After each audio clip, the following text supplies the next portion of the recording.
Test.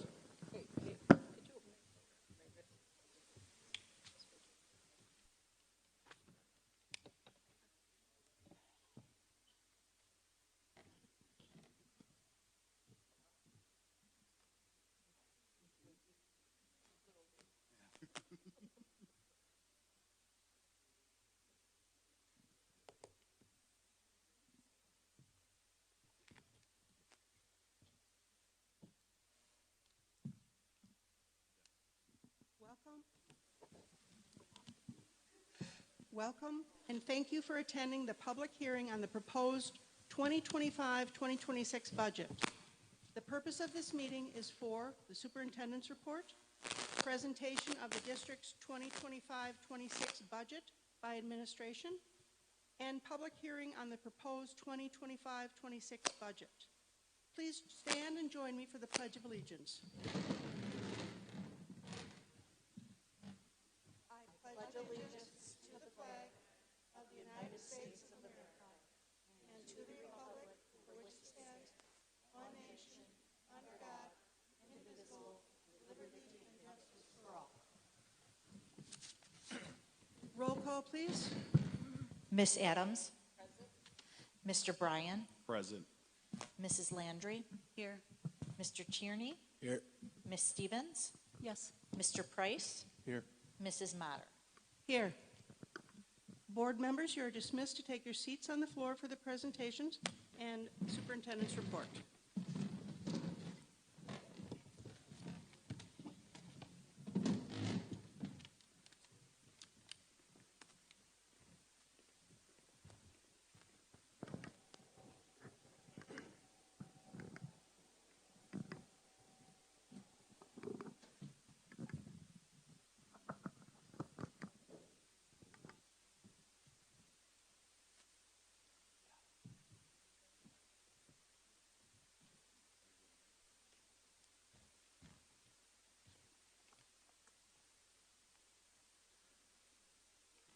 Good evening.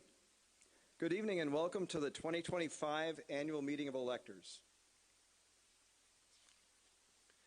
It's refreshing to start a school year in a normal way. The past years we've had quite some time here at Kenosha Unified. We've had numerous challenges, from navigating a global pandemic to enduring school closures to balancing budgetary pressures, all while working to ensure our students and staff feel safe and supported through it all. For the first time in a long time, we're beginning with a renewed sense of focus. We're grateful for our staff, families, and communities who've stood along beside us throughout the years. And we're excited to see what lies ahead as we focus on student learning, growth, and academic success. To begin, I want to share some priorities for the upcoming school year, which include implementing the district improvement goals, which I'll share more about just in a minute, reviewing ways to construct controlled entrances at the remaining 7 schools that don't have them, planning for the implementation of additional professional and prep time, and continuing to budget for the current and upcoming fiscal year as we are good stewards of taxpayer dollars. A large portion of our work surrounds the district improvement plan, and we're off to a great start. While the state has not publicly released ACT or forward exam data, our teaching practices are already making a difference. Our committed educators are attending professional learning, engaging in coaching cycles, participating in lesson study, interviewing in Tier 2 and Tier 3 instruction, contributing to content rounds and walkthroughs, collaborating in PLCs, and implementing other focused strategies to ensure student success. In a district as large as ours, meaningful change takes time and effort. We celebrate each step in the right direction because it's a reflection of the hard work and dedication of our students and staff. Let me share just a few points of pride from this past year. This year, we hosted our first ever Ready, Set, Learn 4K in kindergarten open house. We graduated more than 1,500 students. Our graduates earned nearly $20 million in scholarships. 877 students reported that they're headed to college, joining the armed forces, or beginning apprenticeships. More than 5,000 students participated in summer school. Over 1,000 students participated in the summer fine arts programs. Nearly 1,700 students participated in summer recreation programs. 120 students attended the Lakeview Lego Camp education program since July. We take pride in offering a wide range of opportunities designed to help every student succeed. In addition to our academic offerings, we provide a wide array of opportunities to educate the whole child, including championship athletics and activities like football, basketball, cheerleading, lacrosse, hockey, bowling, soccer, baseball, softball, volleyball, and more. Many of them were practicing as you came in tonight. Engaging in extracurricular and co-curricular activities such as the Battle of the Books, Chess Club, DECA, FCLA, National Honor Society, Skills USA, and others. Community partnerships with local organizations that provide mentors and tutors to support our students' academic and personal growth. AP and Early College Now courses that allow students to earn college credit in programs like Start College Now, Early College Credit, and Contracted Services. Youth apprenticeship and skilled trades that afford students career and work-based learning activities. Nationally recognized fine arts that help students develop their talents and creativity. To showcase an example of the phenomenal programming offered here for our students, please enjoy this compilation from the Kenosha Youth Performing Arts Company, their summer performance of Dare to Dream Jr. before Mr. Tarek Hamden comes up to give his financial presentation. Thank you.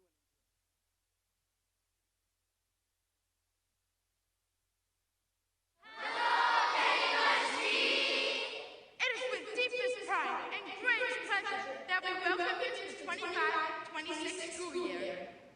Be our guest, be our guest, put our service to the test.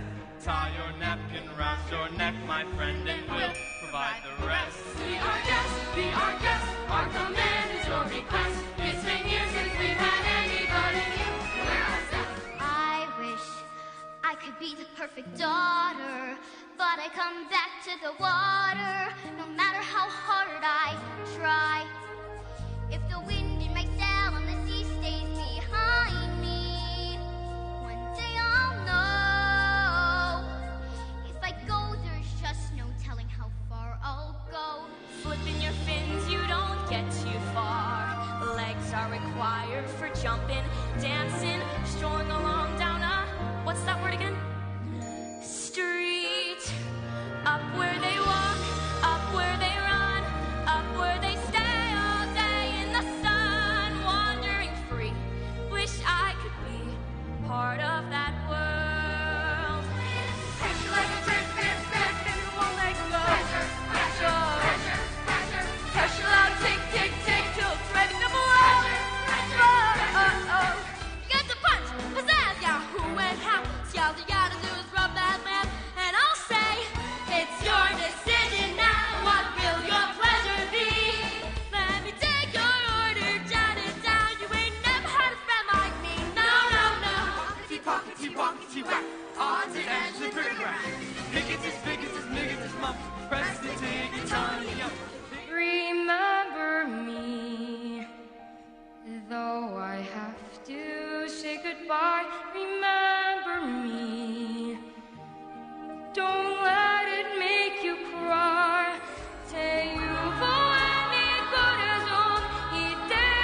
Okay, good evening, everyone.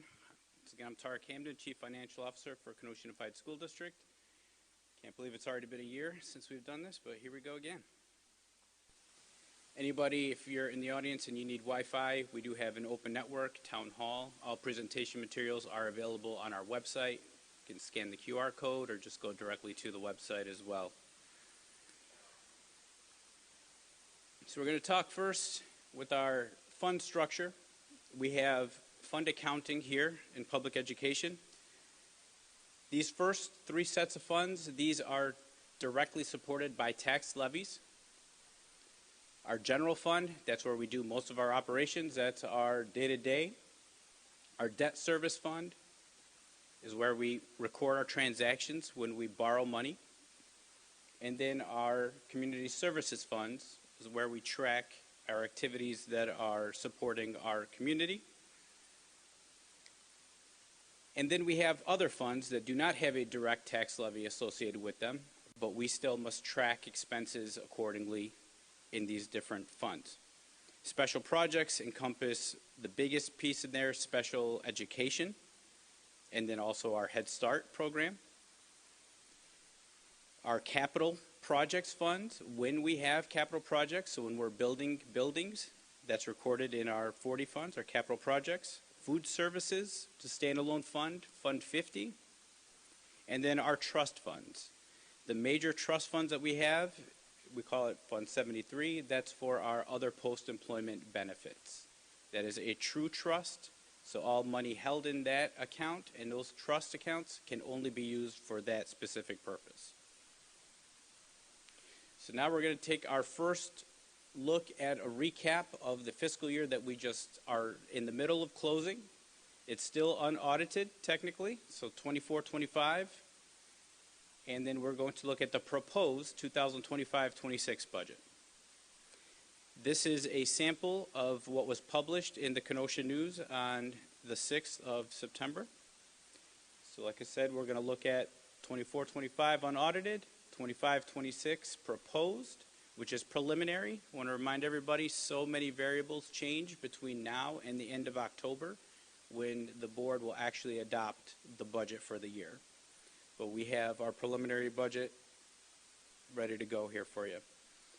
The way you read the statement, on the top part, you'll see beginning and ending fund balances for each fiscal year. The ending fund balance of one year automatically becomes the beginning fund balance of the next. We'll show you how those fund balance numbers change. It's not an option, it's just math. So we look at the revenues, and then we look at the expenses, and we look at the difference in that fiscal year.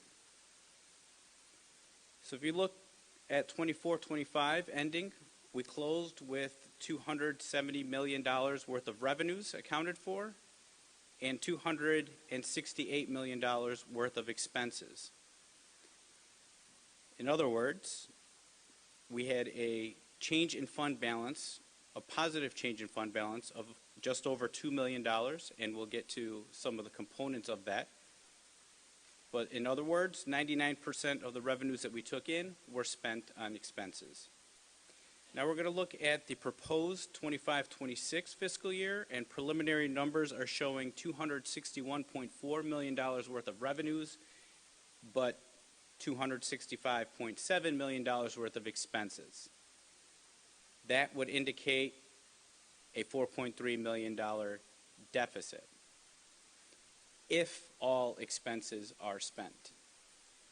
We're confident that there will be significant position control vacancy dollars that will help us capture and close that gap, but we're still going to be looking into that, and I'll share some of the variables as well coming up.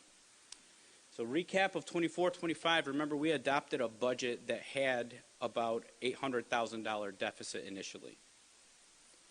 We at that time projected that there would be enough staffing savings, and what I mean by vacancies is when we have positions that are not filled, it doesn't mean that there isn't somebody in the classroom. We may have a substitute teacher in that class, but there's a dollar difference between substitute teacher and a full-time staff member. Or we do have some positions that are not in the classroom that go unfilled, and they can be hard to fill positions or whatever the case, but that's where you see savings. When you plan, budget for something, and it doesn't actually happen, that's called variance. So as predicted, we did have enough to cover last year. So I just showed you had a $2.2 million positive ending fund balance change.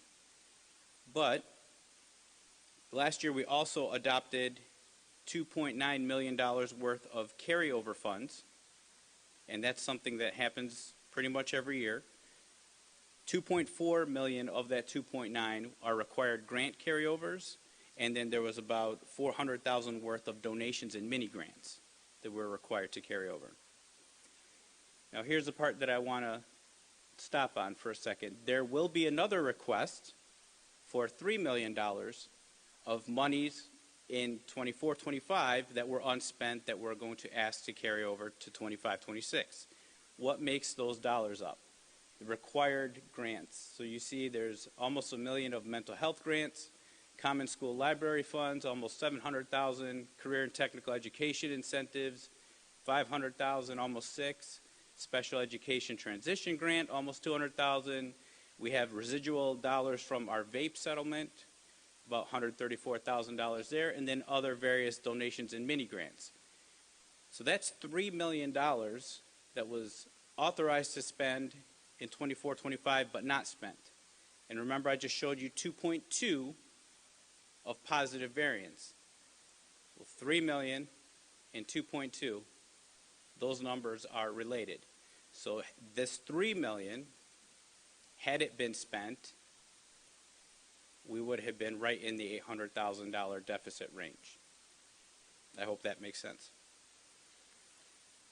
So now we're going to look at some of the factors building the 25-26 budget. We are in the first year of the biennial budget from the state of Wisconsin.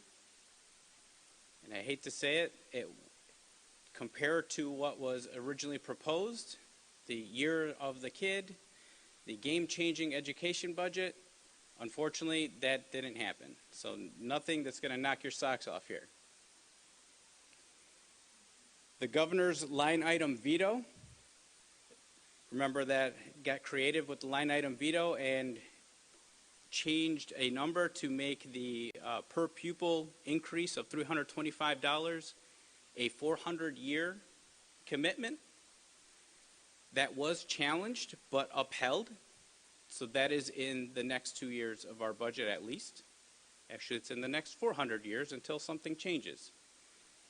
But that $325 is a static number. And what I mean by that is it's going to be the same every single year.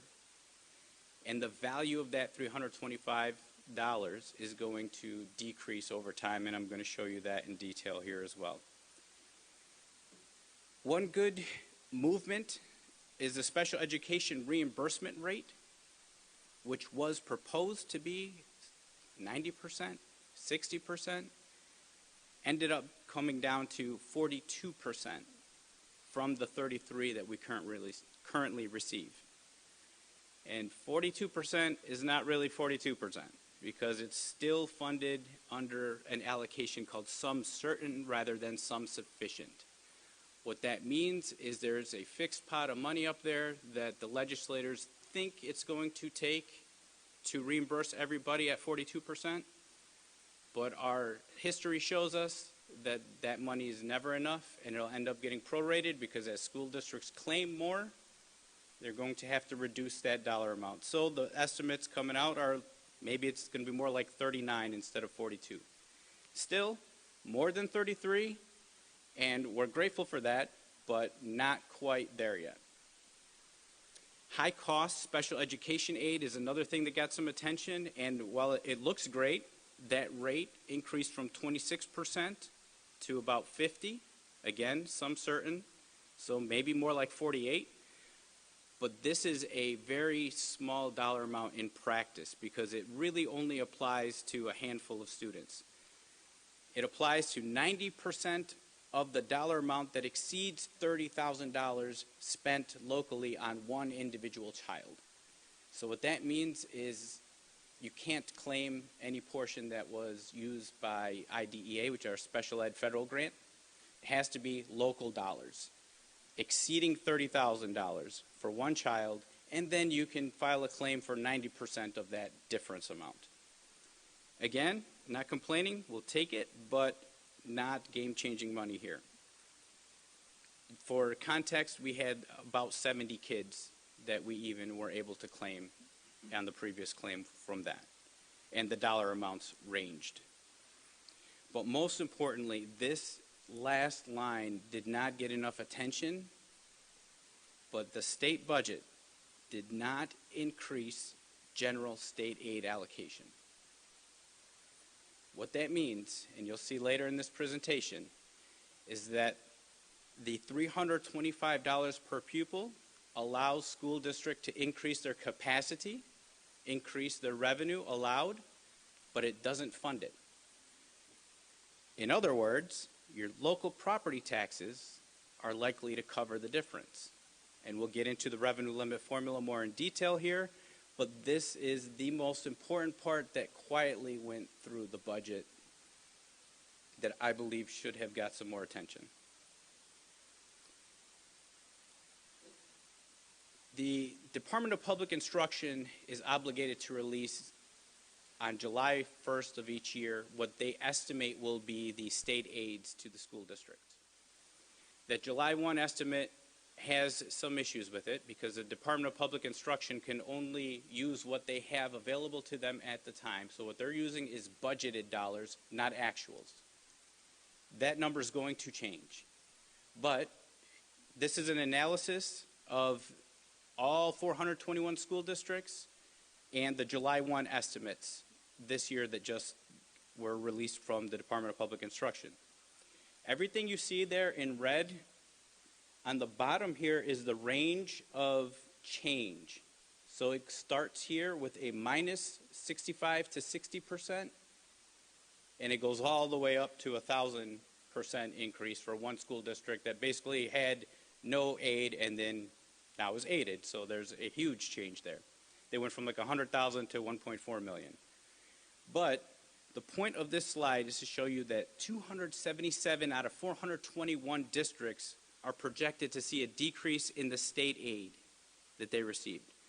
So that means comparing what they got last year to this year, there will be less.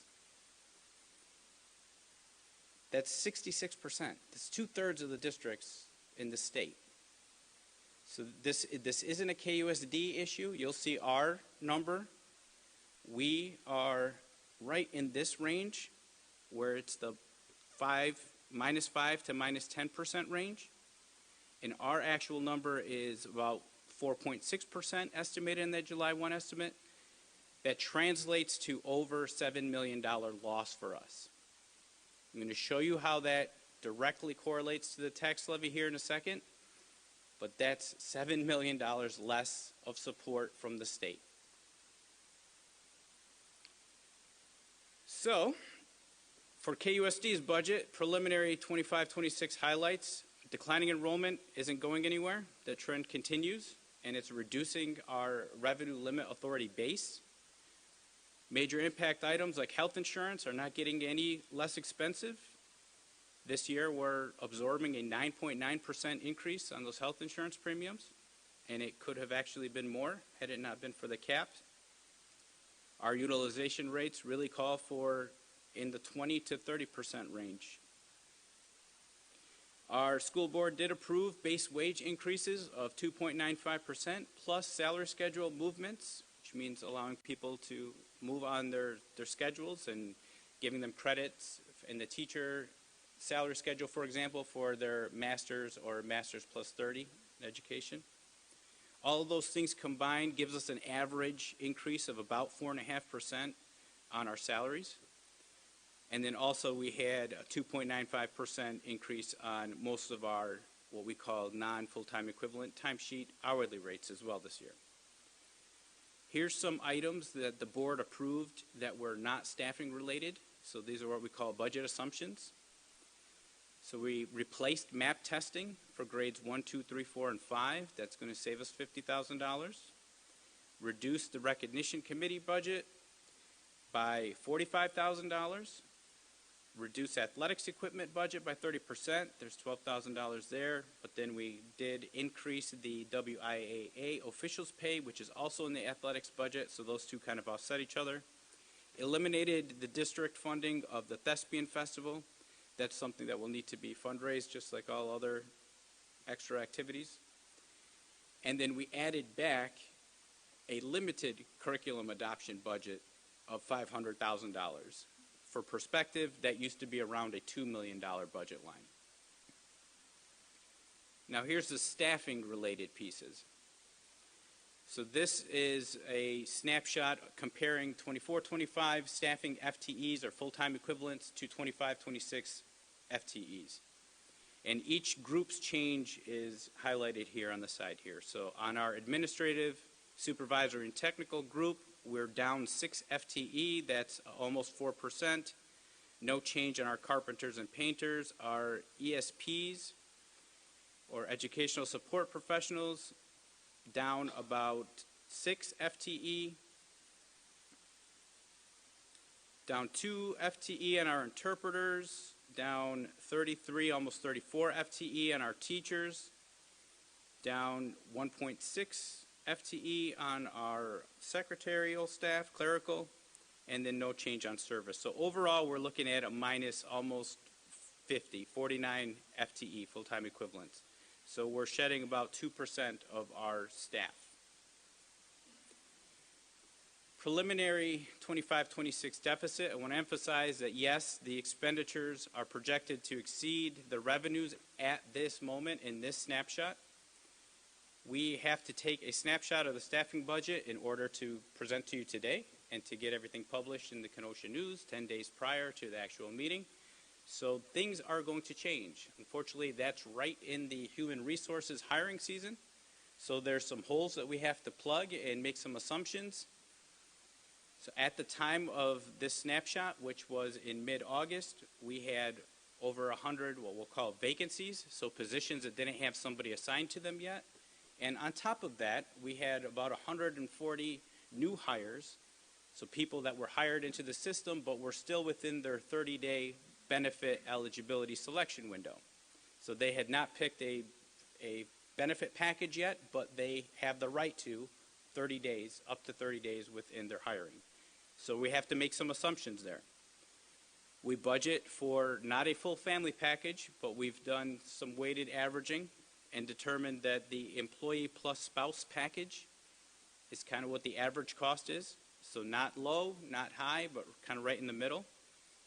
Still, that's almost a $26,000 variable that we're plugging in there on 140 people. So if people take no insurance, $25,000 savings. If people take family insurance, it can go up to add a $10,000. Our insurance packages fluctuate from 0 for somebody that waives insurance, $12,000 for a single package, and $35,000 for a family package. It just goes to show that there's still a lot going on right now, and there's still a lot of variables happening. So we'll go over this quickly, but fund balance concepts. Remember that fund balance does not only equal cash. There are many things that go into the fund balance equation. So we're going to go through that equation quickly here. Assets, these include cash, which is the biggest chunk of it, your investments, prepaid expenditures, receivables such as tax levies, state aid, and grant claims. So those are all things that we manage in the finance office. You subtract from your assets your liabilities. Those include your accounts payable, your payroll liabilities, and cash flow borrowings if you have them, because those are under a year. And that difference is what's called equity in the non-education world, or fund balance in education. But that fund balance number then has subcategories to it. So you have non-spendable portions, restricted, committed, assigned, and then finally unassigned. Unassigned, think of that as our working capital. That's what we have to keep this place running. For reference, we do break down all these numbers for you and tell you what they're made of. But the unassigned portion as of the end of last year, so end of fiscal year 25, is shown up below, $74.5 million as of 6/30/2025. Now we fast forward that to what we just projected for 25-26 budget. So remember, expenses exceeding revenues. So that's implying that that will take a chunk out of that for $4 million if all the expenses actually occur. So now we're going to show you what that would represent. The total would be about $75.8 million, but the unassigned portion would decrease by that deficit amount, so that would be down to $70 million. And then by our policy guidelines, we have unassigned max at 20% and then unassigned minimum at 15%. Remember, our fund balance policy is a guide, so the percentages are just that. But most importantly is the rule in that policy, and that's to make sure that we have adequate operating capital so that we can try to avoid cash flow borrowing. You'll see why that's important here in a second. Cover unanticipated expenditures. Things happen in a $300 million organization that aren't budgeted for and that you have to absorb. We have to ensure that when interruptions happen to certain revenue sources, which we have unfortunately seen in the last year especially, we've had a couple major grants that have had pause button pushed on them for a couple months, where we are continuing to spend and we are not able to draw down or get reimbursed in claims. And then just absorb unanticipated fluctuations in revenues in general. And that can be anything from declining enrollment to loss of grants or funding source interruptions. Here's a snapshot of our projected revenue for 25-26, and this is the bulk of our operating revenue. It's not everything, but these are the biggest pieces. So the analysis here captures about $260 million worth of revenue components, and this is the very erratic collection that we have by month. So you see in the month of September, we'll take in about $22 million, then October, nothing. So that's, and in November is essentially nothing either. It's $2.5 million. That's our dry period where we need to make sure that we have enough cash on hand to make payrolls and pay our bills. And then you can see how we have different spikes where we have equalization aid payments coming through from the state and property tax collections coming in from our different municipalities. And then again, April, then we go dry again. April and May, and then we start coming back up. And if you can see those last two numbers on the end, they're in a different color because we actually collect them in the next fiscal year, but they're from the prior fiscal year. So those are going to be receivables. Receivables will count as revenue on your balance sheet, but you don't actually physically have the cash on hand.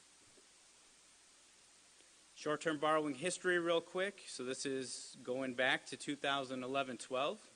We used to borrow upwards of $50 million just to make our bills. Took 12 years to get here, but for the last 3 years,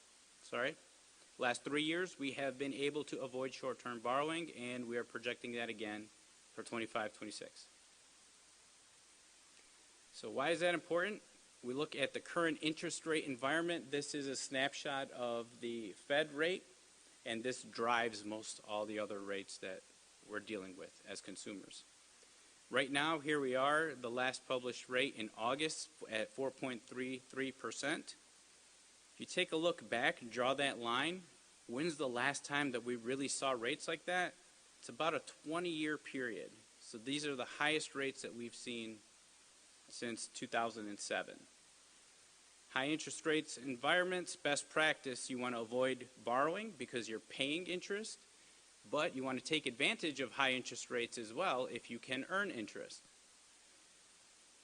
In the fiscal year 26 budget, we are doing whatever we can to increase our revenues, and we have a $2.1 million interest revenue budget line. So that is something that is funding our operations. Snapshot of our Moody's ratings on our last calls. There's 2 ratings on short term down below. We have the highest rating there at a MIG 1, and then long term rating at AA2 on the top. All right, now we're going to get into some numbers on our revenue limit formula. This is the state of Wisconsin's formula that we have to abide by. We're going to walk through the FTEs, full-time equivalents. Now we're not talking about staff, we're talking about students. So we have the third Friday count of September, and we have summer school. Summer school is at a discounted rate of 40%, but all these numbers play into what's called a 3-year rolling average. So you can see this is this year's calculation, and we are looking back all the way to September of 2022 as a factor in here. So what you do is you take the base average, which is these 3 prior years, average those numbers. For us, that's the 18,882. You compare that to what's called the current year average. So you fast forward 1 year and you include this year's third Friday count. Compare these 2 numbers and see if there's a difference. For us, there is. There's a 357 student loss on average. That 357 student loss gets multiplied by our allowable per member number, which I'm going to show you how we get that, to give you what's called a non-recurring declining enrollment exemption. When you see a number this big, that's your warning sign. Your base enrollment is eroding. What this is meant to do is give you that parachute to help you ease into the reductions that you need to make and kind of give you that sign that your operations are shrinking. That 3-year average membership, this is not head count that you'll see. This is from the revenue limit formula, a history of our 3-year average membership, the current portion. We peaked over here in 2011-12 at just over 22,600 students. Here we are today at 18,500. And just the difference between last year and this year's current 3-year average, that's that 357 number that we just looked at. And that's what's driving that $4.2 million exemption. That's what's called a non-recurring exemption, so it exists as long as the conditions exist. The trick with that is in the years that you stabilize, once your enrollment stops declining and you have stability, you lose the exemption. So that's when you should have all of your changes made by. Here's the second part of that revenue limit formula. Remember this, we kind of went through this. This is a lot of math. I'm going to go quick, but it's important to understand the components of this because you'll see how this year's have changed. So what you do is you take the base revenue, that's $214 million for us, and you divide it by the 18,882. That was the base membership average. That's going to give you your base revenue per pupil. So for us this year, that was $11,375. Now you look at what the state budget factors are allowed. So they have something called the low revenue ceiling, which is a play on words. It basically means a minimum. This says that no district should have less than 11,000 per pupil. We exceed that at 11,375, so we can kind of ignore that number now. But then the 325 from Governor Evers' line item veto gets applied, so we can move that over here, add that to the 375 to give us our new maximum revenue per member at almost 11,700 for this year. That number is important because I'm also going to show you another analysis where this is often compared between districts, but it doesn't tell the whole story. So for us, let's keep going, 11,700. Now you multiply that by our current year average of the 18,525 to give us our revenue limit without exemptions, before we talk about exemptions, of $216.7 million. Now we look at what are called recurring exemptions. So for districts that pass recurring referenda, this is where you'd see that in year one of that referenda, because then it becomes base building. For us, the only item that we have in here is something called transfer of service. And that's an exemption that's allowed when you have, for us, this is mostly our special ed and ELL students, when you can show that between different government entities, you have a shift of costs, you're allowed to claim an exemption for that. So these are students that came to us from a different taxing body that we're able to track and then add this cost to help absorb that shift of responsibility. So for us, we're stuck with the 462. We get to add that to the 216.7. That's going to give us this revenue limit with recurring exemptions of $217.2 million. Start with that $217.2 million. Now we start looking at non-recurring exemptions. This is where you're going to see declining enrollment. This is where you're going to see energy efficiency exemption. Some minor things like adjustments for refunded or rescinded taxes. When people challenge their tax bills, sometimes they win, and then that money has to get paid back. We can recoup what was paid back there. Prior year open enrollment, so there's open enrollment window where sometimes we get students out of the count day window and we get some credit for that as well. But then below, you see the voucher payments that run through us. These are vouchers to private schools. So $5.1 million, and this is the estimate based on last year's. We don't know what this year's are going to be yet. We'll know that in October. $5.1 million worth of voucher payments for KUSD that go outside of us, but to private schools. And then the private school special ed voucher payments of about $1.5 million. Keep three things in mind here because I'm going to come back to them in a further analysis. The energy efficiency money and those two voucher payments. What you do is add those up. There's $17.3 million worth of exemptions. Add that to your base. Gives us $234.5 million. This is the important part.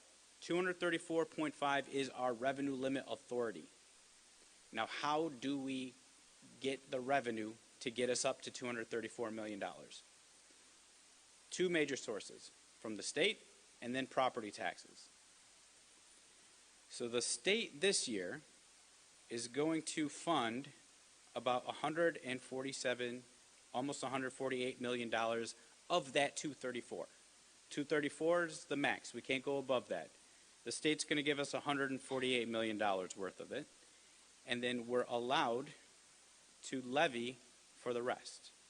So if you subtract 148 from the 234, gives you what your tax levy, allowable limited levy is. For us, that's $86.6 million this year. Remember those exemptions? So anybody can do a Google search and say, what's the comparables for maximum revenue between districts? But you need to understand the components of it to take further analysis and say, well, what are districts really getting and how do we compare to them?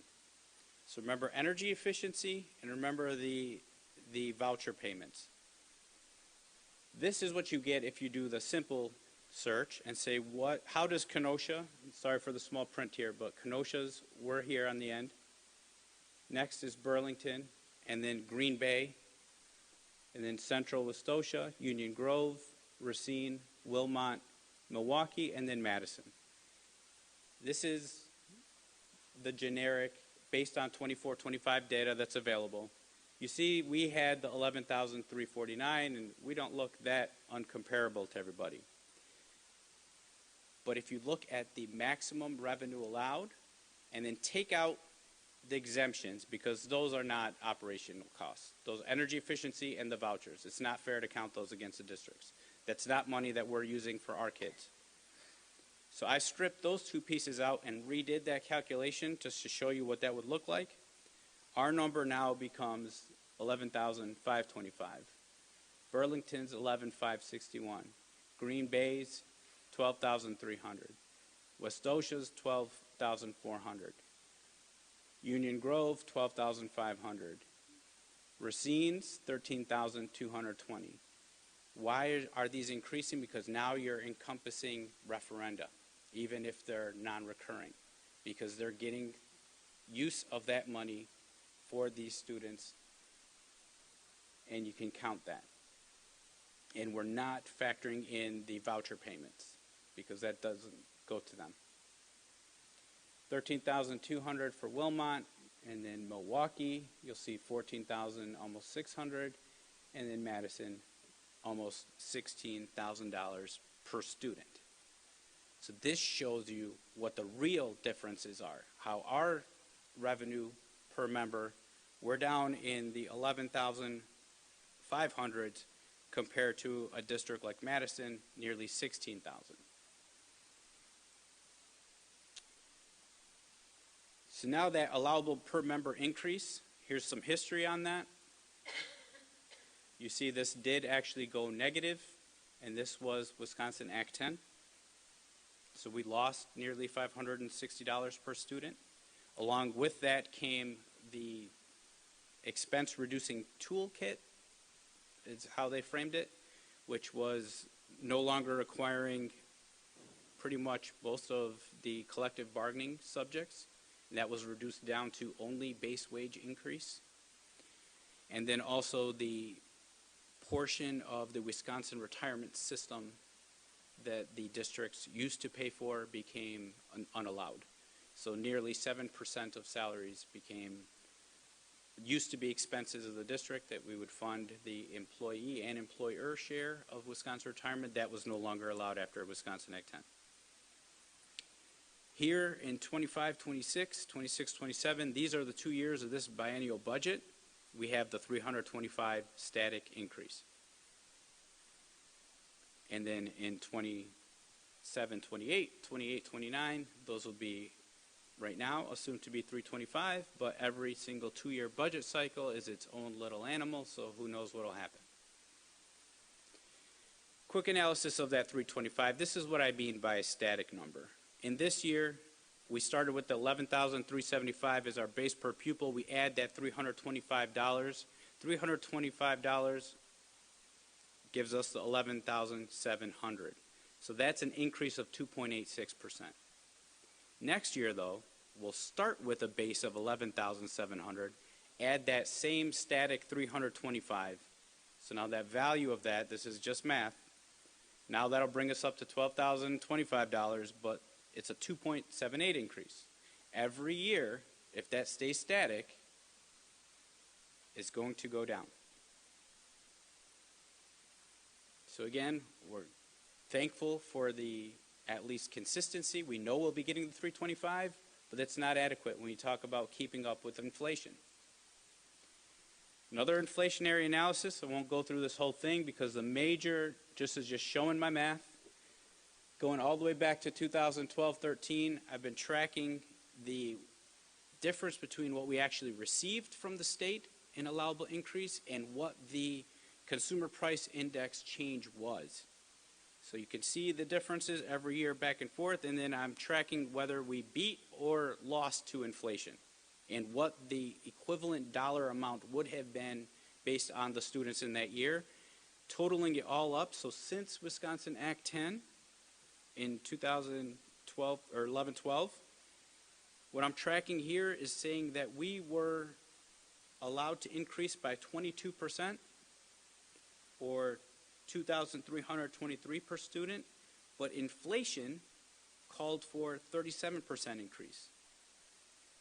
That would have been $38.90 per pupil.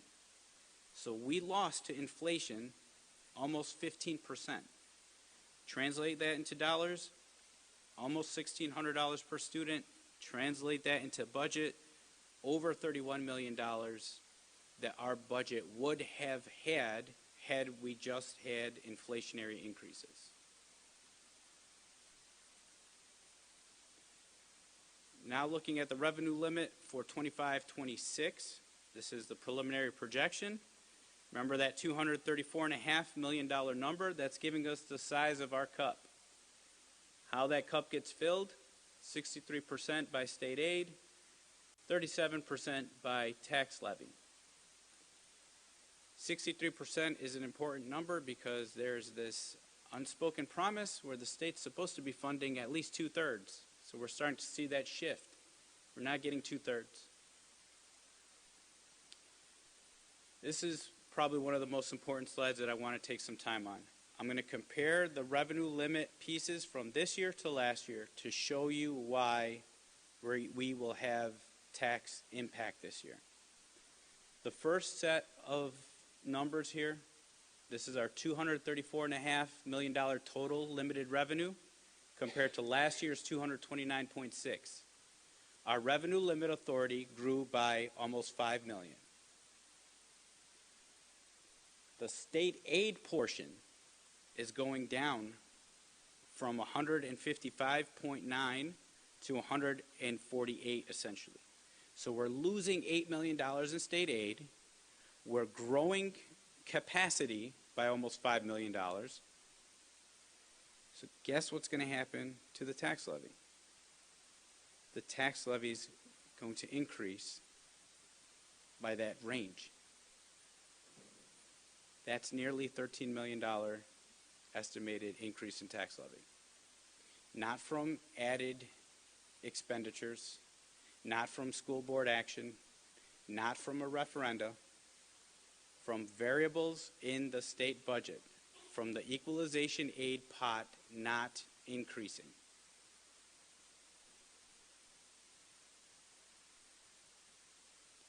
History of our revenue limit, and you can see the green is state aid, blue is our limited tax levy. Same numbers that we just went through, but I want to remind you about the exemptions that are built into this. So we have non-operational pass-through exemptions. That's the energy efficiency. So there's $6.3 million that we're not using for regular operations. It's dedicated. That's going to pay back the debt service that we borrowed to do all those energy efficiency upgrades around our buildings. Private school vouchers, $5.2 million. Special ed vouchers, $1.5 million. And then also independent charter schools, so students that reside in our boundaries and attend an independent charter school, so not affiliated with our district, $1.4 million of our tax levy is dedicated towards that. Now, some will argue that we count those students, so it's a pass-through. Yes, but not at the same dollar amount.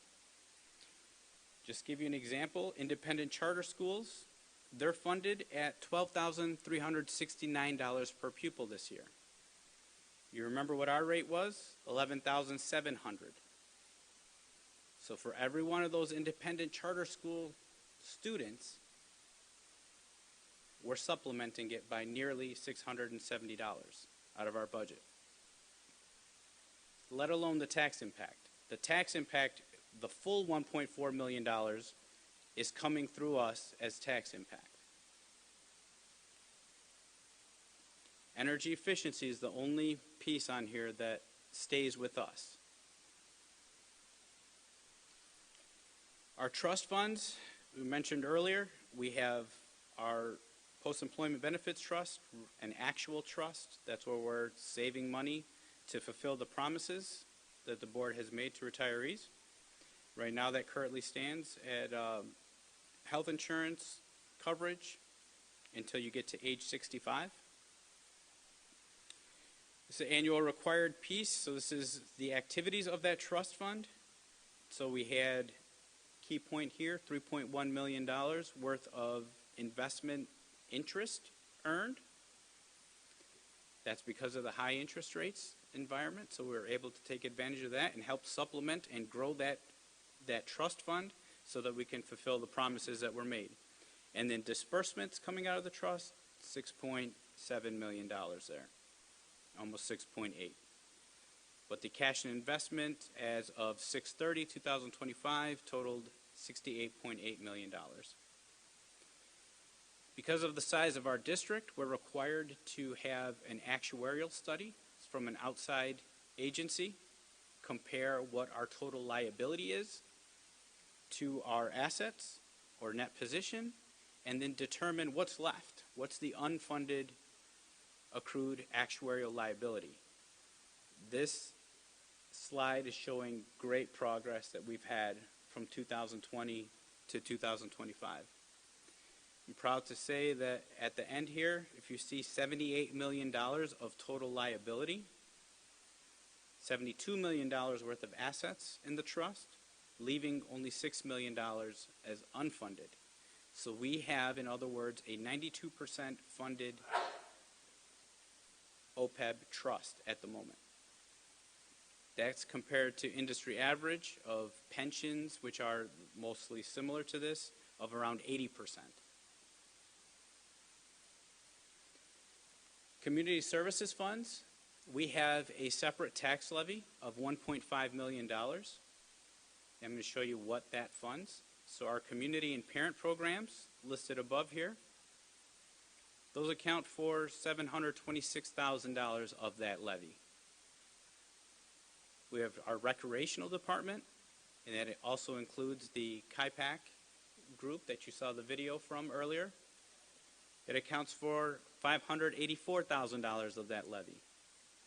And then our senior center, that accounts for about $190,000 of the levy. So that's where the 1.5 is going. Annual reminder and disclaimer, I have to read this whole thing, so bear with me please, but our KUSD Community Services programs are open to all residents in the City of Kenosha, Village of Pleasant Prairie, Village of Summers, and Town of Summers. Programs usually take place outside of the regular instructional day with additional costs being incurred to operate the programs. In other words, they're non-instructional. These are not operational type activities. These are true community-based, non-instructional programs. Total tax levy history, just kind of closing the loop on this. We're looking at a $12 million increase from last year to this year in tax levy due to the loss, mostly, of the state aid and the increased capacity. But perspective, if you look back to 2010-11, we had a tax levy of $95 million back then. So we're still $2 million less than we were back then, but we had so many more students back then as well. So we had a much larger operational budget. This is just some perspective for you on history. Again, snapshot of our tax levies by fund and the history of those. In blue is our operational levy, green is the debt, and in orange, or yellow, excuse me there, is community services. The debt is something I want to focus in on here. So in this year's budget, we have $12.3 million worth of tax levy to cover our debt. That means money that we've borrowed and we're making payments on. You can see the consistency. That's been about $12, $13 million for the last couple of years. This is what we call our debt schedule. I include this in here because often I get the question of when do we have retiring debt?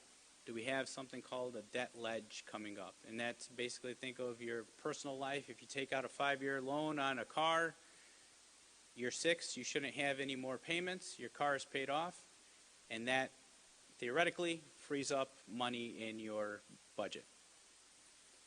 So here we are at the bottom, $99.7 million. That's what we have as unlevied debt right now. So that you can see the schedule goes all the way out to 2037. So this is saying that we will be making payments until 2037 if we don't incur any other debt and if we don't do any refinancing. That's what this snapshot is. This is scheduled debt though, so we have it all laid out, and you can see every year. So this is this year, 2026. We have that $12.3 million worth of debt scheduled out, levied for, and that will be paid. But if we look at when's that next drop, that doesn't come until 2030. That's the first time that we'll see significant reductions in what our debt payments are for that year. So in 2030, we'll be paying $7.6 million on our debt instead of the 12.3, so that's about $4.1 million difference.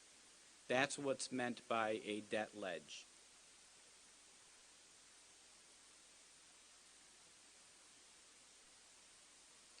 Now, here's what the preliminary estimates are for tax levy changes, and we estimate what the impact will be on average homes.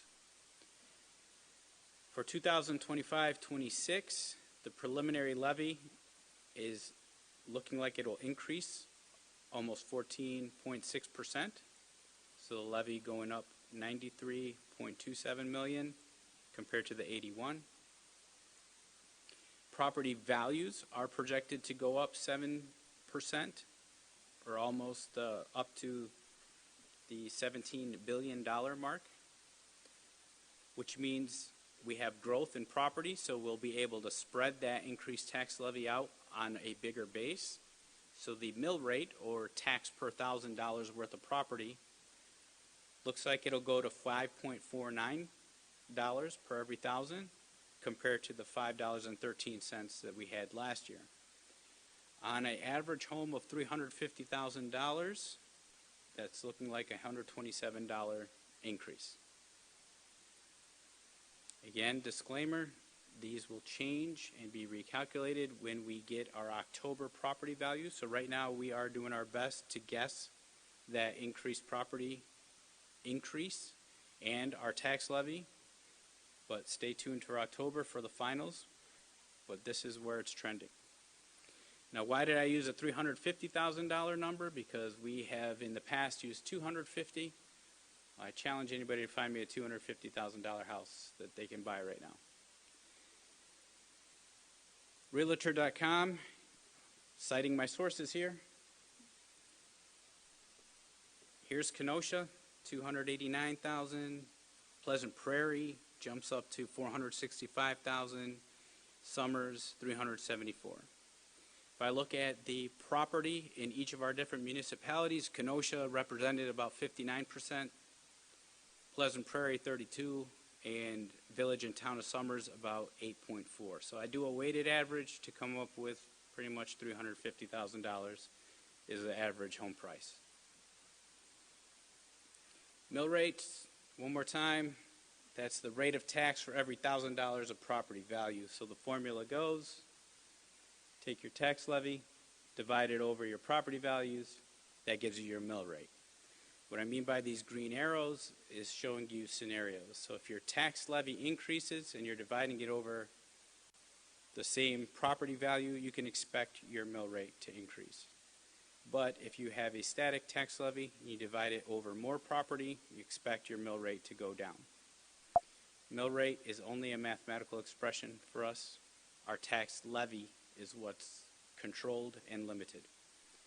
History on our property values, we have had significant growth in our property values. Like I said, we're up to almost $17 billion worth of equalized value. So that 7% growth mark is over a $1.1 billion change from last year, which is good because we'll be able to spread our tax levy over it. Again, we're not like other municipalities. More property value does not mean more taxes for us. We just went through that formula. That's what controls our limited allowed revenue. Other taxing bodies might see an increase because they're allowed to increase their mill rates by the growth in the property in their districts. That does not apply to us. And remember, we do not assess houses. We do not assess taxes on individual people. The district sets a tax levy, and then we assess that on the municipalities based on their proportion of property values within our district. Each municipality then has assessors. They assess your homes. They determine what portion of the bill that they get from the district gets passed on to the individual homeowner. Something new this year I won't ask for a show of hands, but does everybody know what this is? This is your property tax bill.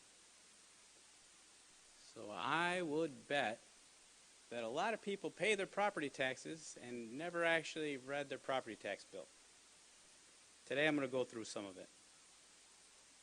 This is an example of the city of Kenosha, last available bill, so this was last year's, but all the components are the same. So if you look at the different municipalities, they just could be laid out a little different. But up here in box A, this is the assessed value of your land. Assessed, meaning that's what the city assessors have deemed the number that they're going to tax you on. This is just the land. Then they look at the value of the improvement, so the building that you put on that piece of land. Combine that and you have your total assessed value. That's what you're going to be taxed on. Assessed is not what your fair market value is. Assessed is what they're going to tax you on. Fair market value plays into something else. That's supposed to represent the value of your home that you could get if you sold it at. And that number is used when we look at our equalized values, how we prorate which portion of the percentage of each municipality, what percent of the tax that they're going to get. So in this example, you have assessed at $80,000, but fair market value of $87,000 for the land. And then the improvements go up to $292,000.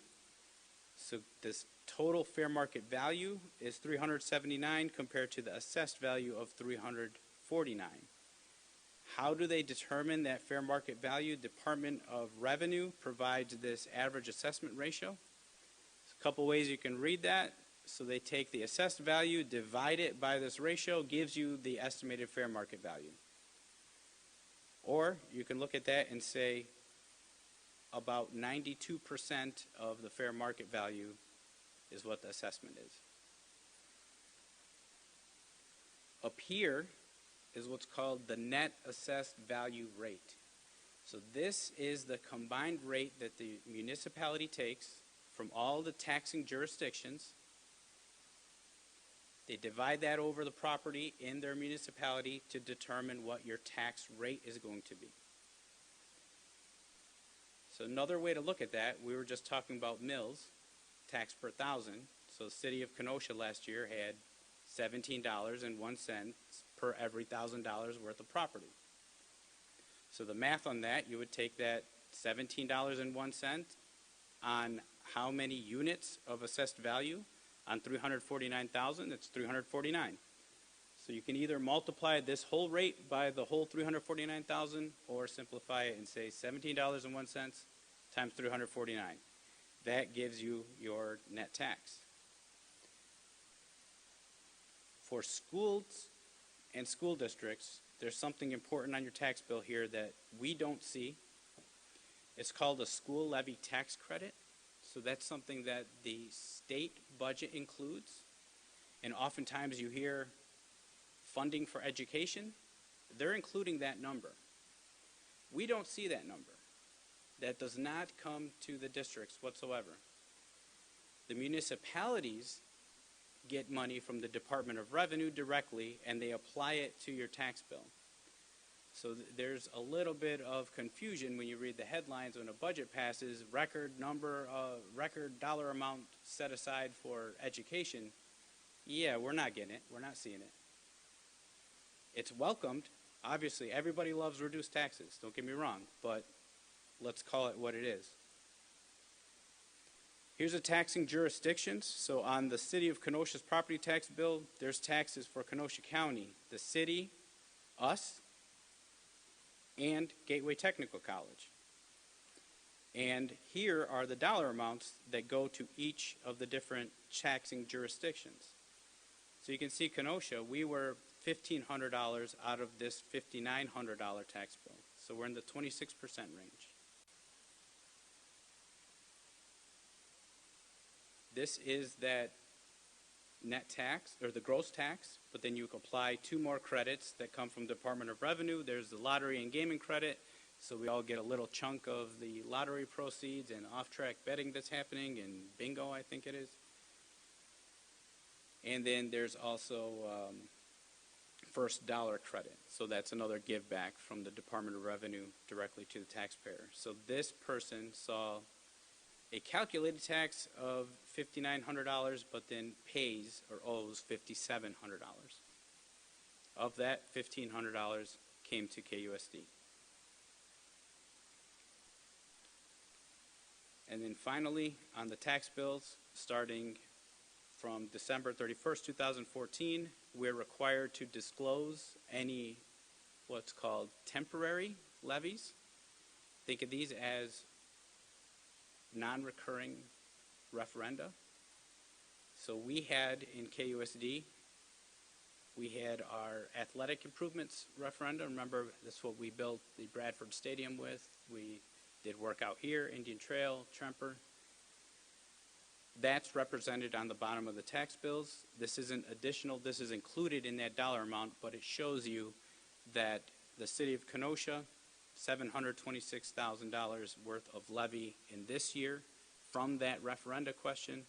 The tax impact, about $26 of that $1,500, and it tells you that the year that will go away. So in 2035 is when that debt will be finally paid off. So here we are at the end. So budget next steps. Tonight you're hearing the preliminary numbers. Third Friday count happens. That's when we'll count the students that we have. We will be updating property values. That'll be released from the state on October 1st. Then the month of October is kind of crazy. We'll be finalizing the revenue limit formula, do all this stuff again, redo staffing, update the state aid. That's when we'll know our real number. And I do want to emphasize that number can change on us. Hopefully we'll get more, but I'm not really too confident in that. Update, rebalance all the budgets, and then the school board must adopt the budget by November 1st so that we can inform the municipalities of what their taxes will be. Our board meeting is scheduled for October 28th, and that's when that will happen. And that's all we got.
Thank you, Mr. Hampton. Citizen comments are now welcomed as the board values your inputs and interest in the district proposed 25-26 budget. To ensure that this meeting is conducted in an orderly and productive manner, all comments are subject to the following regulations. Time limit. Speakers will be given 1 3-minute opportunity to address the board. Public comment period will be limited to a total of 45 minutes, unless extended by a motion by the board. Conduct. Speakers must conduct themselves with civility and respect towards others. Topics for discussion. Speakers should limit their comments to the 25-26 proposed budget. Speakers may not comment on confidential personnel disputes, share grievances involving individual school employees that do not implicate issues of public concern, or share individual student disciplinary matters, as there's other channels available that provide for consideration and disposition of such matters. Board response. Pursuant to Wisconsin's open meetings law, board members cannot respond to public comments. In the event an individual's conduct causes disruption, the gavel may be used to declare a recess or adjourn a meeting. In addition, if such conduct constitutes a threat to the health or safety of another individual, law enforcement may be contacted. Signage. I'm not seeing any signs, but individuals wishing to display placards may not stand behind the speaker. You may now use the walkway on the far right side of the auditorium to approach the microphone. Form a line up that side. Any public comments now? You can have questions, but we can't answer them. The board can't respond to questions. Thank you. For any questions requiring a response, you can email them to the superintendent at KUSD.edu. Mr. Flood? Hi. No. No.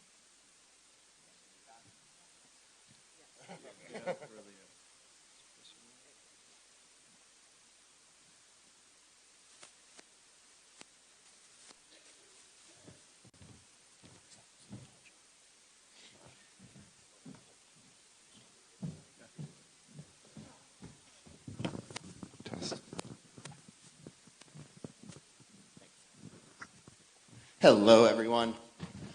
I won't take up too much of your time, but we have a gloomy financial situation in public education, without a doubt, and it's not all your guys' fault. But what has frustrated me over the years is that it hasn't been a very inventive board. For 4 years, you had an opportunity, for example, to take advantage of federal funds that could have made our buildings more green and saved money in the long run. Nobody on the board explored those opportunities. It doesn't appear administration explored those opportunities. You had opportunities under the last federal administration to pursue community school grants that would have brought more funds into the schools, allowed you to set up public-private partnerships, saved money in the long run, and you'd be in a better situation now. None of those solutions have ever been pursued, and it's disappointing to see. Moving forward, we have to do better. Moving forward, if you're going to serve on this board, you have to be inventive and you have to be creative. I hope to see you guys collaborate more with our other local officials. I know we have an alderman here right now. There's interest from our other officials to support our schools, but they need you guys to tell them what you need. But right now, with the political climate as it is, it sucks. Everybody knows that it sucks, but our kids need you guys, because they can scroll social media and see someone get shot in the throat on accident, right? That's the life that they're living, and that's the world that we have to raise them in. And you guys have a very important role in that. So we have to get more creative with our funds. I'm disappointed to see that you guys have already cut thespian funding. You've already cut student athletic equipment, which can put student athletes at risk if that equipment isn't up to date. So this is disturbing, and you guys have to do better. Since you're still spending money, you're giving raises to staff, despite the fact that we're headed towards a deficit here. Another thing that I hope you guys will consider, I've been watching your meetings. I know I haven't been present publicly. Been watching your meetings. Parliamentary procedure is never followed by this board. I don't believe that you guys have read your rules of order policy at all, any of you. I don't believe that you know Robert's Rules of Order, and I think that if you guys are going to spend more money like you have been, please spend money on parliamentary training and perhaps even on a parliamentarian at all of your meetings. Thank you. Thank you. Other speakers?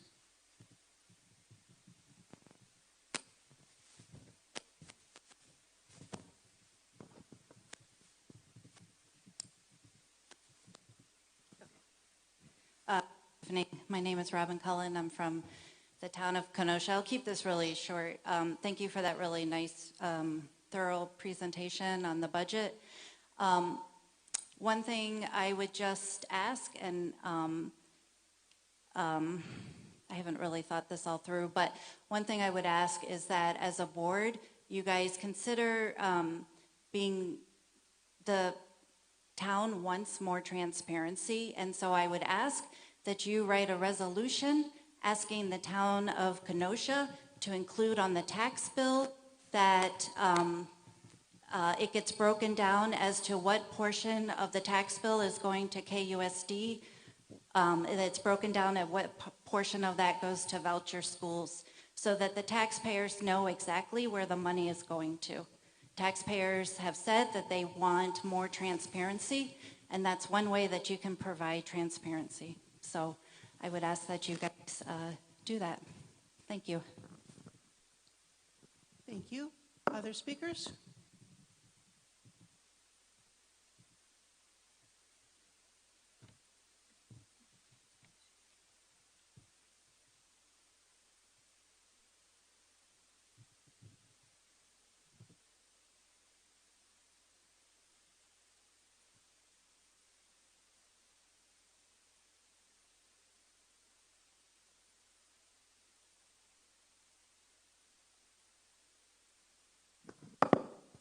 Joanne Hobby, and I have an additional request along the lines of the last person.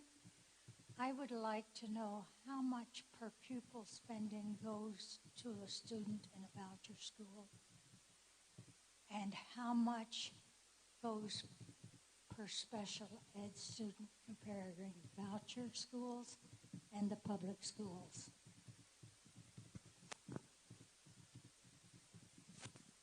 Thank you. Any other public comments?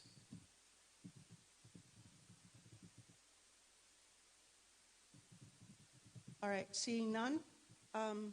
Thank you for your comments. The public hearing on the proposed 2025-26 budget is now adjourned. The annual meeting of electors, the second part of our program, will begin in approximately 5 minutes. Thank you.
District Annual Meeting of Electors.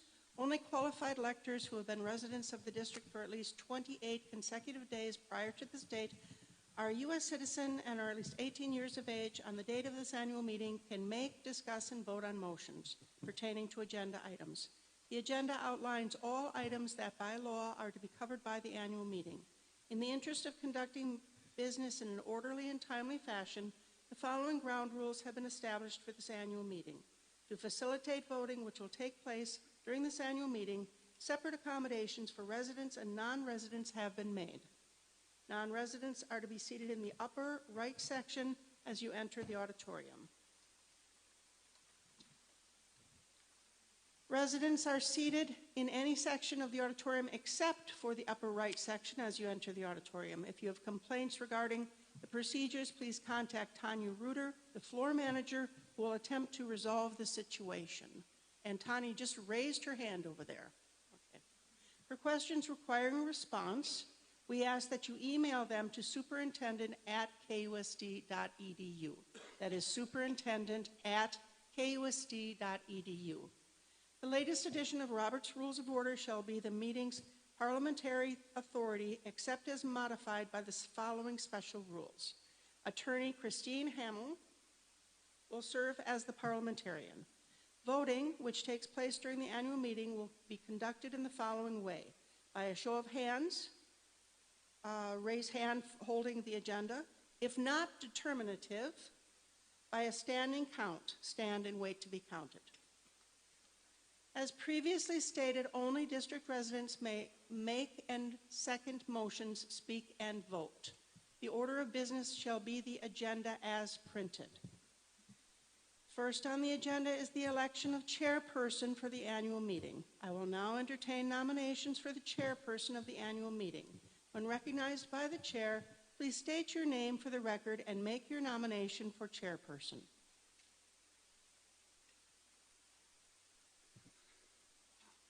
I, Carl Bryan, nominate Mary Motter for chairperson.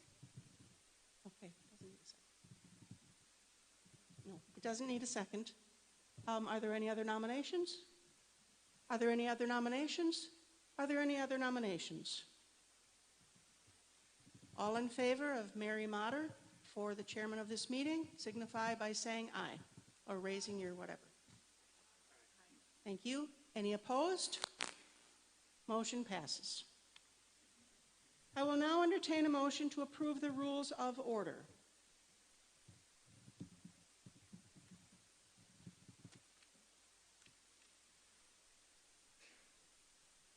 I, Todd Price, move to approve the rules of order as contained in the packet. Is there a second?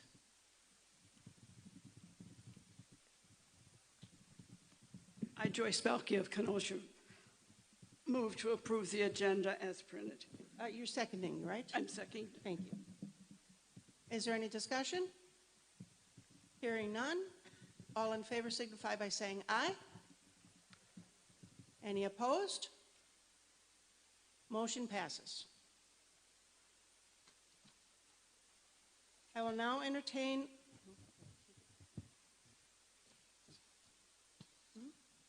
All right. I will now entertain a motion to approve salaries of board members.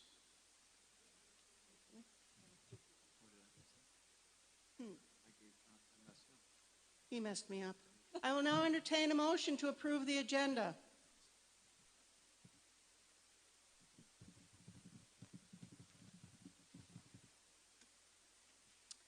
I, Sabrina Landry, move to approve the agenda as contained in this packet.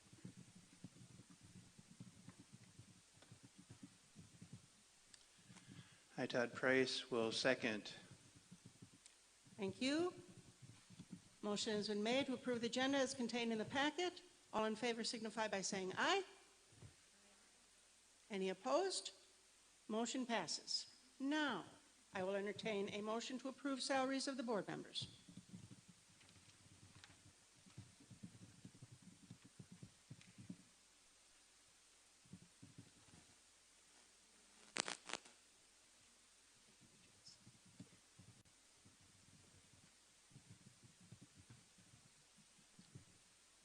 I, Joyce Belkey, move that the school board members continue to be paid $6,500 per year at the limit of $60 to continue to be paid per day to board members for loss of actual earnings when a school business as set forth in District Policy 8640, School Board Member Compensation and Expenses.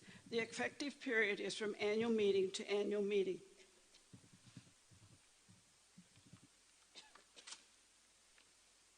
I, Anna Picard, second the motion. Thank you. Motion has been made and seconded. Is there any discussion? Hearing none, all in favor signify by saying aye. Any opposed? Motion passes. And on to the reimbursement of board member expenses. I will now entertain a motion to approve reimbursement of board member expenses.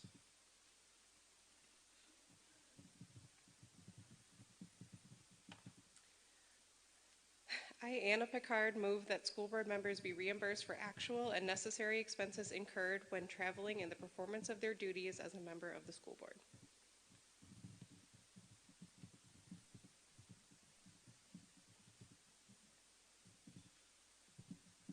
I, Joyce Belkey, second the motion. Motion has been made and seconded. Is there any discussion? Hearing none, all in favor signify by saying aye. Any opposed? Motion passes. Brings us to the approval of the 2025-26 tax levy. The Board of Education recommends that the tax levy for 2025-26 be approved at no greater than the maximum amount allowed by law, which is anticipated to be approximately $79,446,351 for the general fund, $12,308,766 for the debt service fund, and $1,500,000 for the community service fund. Qualified electors in the attendance at the annual meeting are asked to adopt a tax levy for the maintenance and operation of the school district. This levy may be adjusted by the Board of Education prior to or on November 1st. The final levy is certified by the school district clerk to each municipal clerk on or before November 10th. I will now entertain a motion to approve the 2025-2026 tax levy.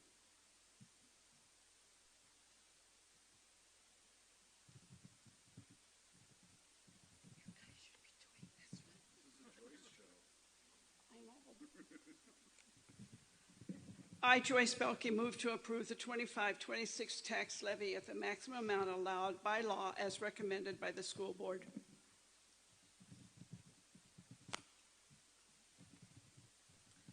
I, Anna Picard, second the motion. Thank you. Motion has been made and seconded. Is there any discussion? Hearing none, all in favor signify by saying aye. Aye. Any opposed? Motion passes. Consideration of resolution authorizing property acquisition, 0.16 acre parcel of property adjacent to Indian Trail Estates east of 68th Avenue, south of 52nd Street. I now invite Mr. John Setter, Director of Facilities, to the podium to provide information on the property acquisition that is on the agenda for approval. John? Good evening. I'm going to refer to Attachment 2 at the end of the packet that you all have. Attachment 2 is the site plan that shows where this property is located. It's on the corner of 158th and 68th Avenue. This property was a parcel of land that was a residual from the development of the KYF property, the housing developments to the west of our property, and in the end it became a liability to the county because the owner of the property kind of abandoned it. So in order to clean up some issues that the county had with the Land Information Office and taxes, they offered to Kenosha Unified School District and the city to do a conveyance process where the county is going to convey the property to the city of Kenosha, then the city of Kenosha is going to convey it to the school district through a conveyance project with a quit claim deed. So the school board has approved the option to do this. The Kenosha City Council has approved it, as well as the Kenosha County has approved it. So the final step in the process here is to be approved by the electors, and if that gets approved, we will go ahead and record the documents to have this conveyed to the school district. Thank you. Thank you, John. Approval is being sought on the following resolution. Be it resolved by the electors of the Kenosha Unified School District Number 1 that the school board be authorized pursuant to section 120.10 para 5M of the Wisconsin statutes to acquire by purchase or condemnation property located within the parcel number below, and more particularly described on the map and conveyance paperwork which are attached, and that such property be designed as part of the Indian Trail High School site pursuant to Section 120.10, Para 5 of the Wisconsin statutes. Property is described below. Parcel number 08-222-34-340-100, adjacent to Indian Trail Estates, Outlot 1 of Indian Trail Estate, 0.16 acre parcel east of 68th Avenue, south of 52nd Street. I will now entertain a motion to approve the resolution. I, Carl Bryan, move to approve Resolution 7A as contained in the agenda. I, Todd Price, second the Resolution 7A. Thank you. Is there any discussion? Hearing none, all in favor signify by saying aye. Any opposed? Motion passes. Now, action to authorize school board to establish the date for the 2026 annual meeting. I will now entertain a motion to authorize the school board to establish the date for the 2026 annual meeting. I, Kyle Flood, move that the school board will hold their next annual meeting on Tuesday, September 15th, 2026.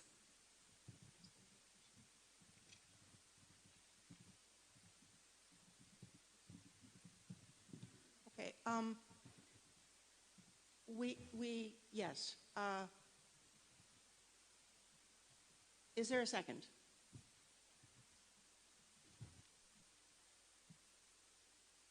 There is no second.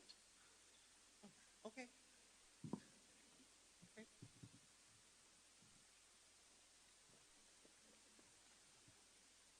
I second the motion for the proposed date. Okay. Your name, ma'am? Maria Schatzman. Thank you.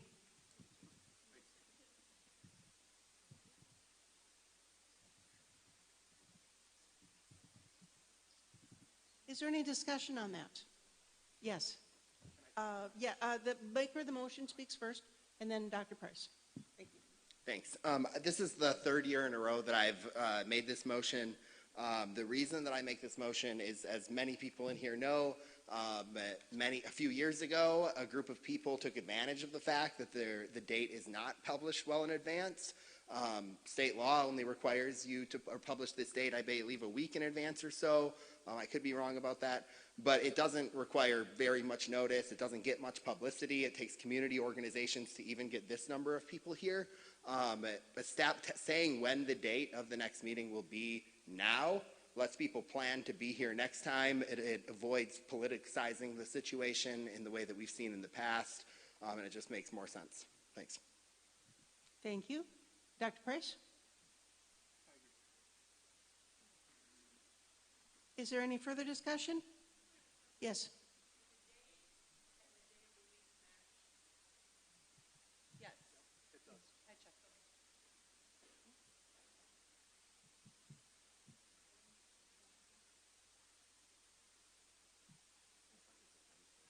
All right. So a motion has been made for the date of Tuesday, September 15th, 2026. We have checked, and the day and the date matches. All in favor signify. Any further discussion? All in favor signify by saying aye. Any opposed? Motion passes. I will now entertain a motion to adjourn. Mrs. Landry. I, Sabrina Landry, move to adjourn this annual meeting of the district electors. Bob Tierney, second. All in favor signify by saying aye. Aye. Any opposed? Motion passes. Thank you.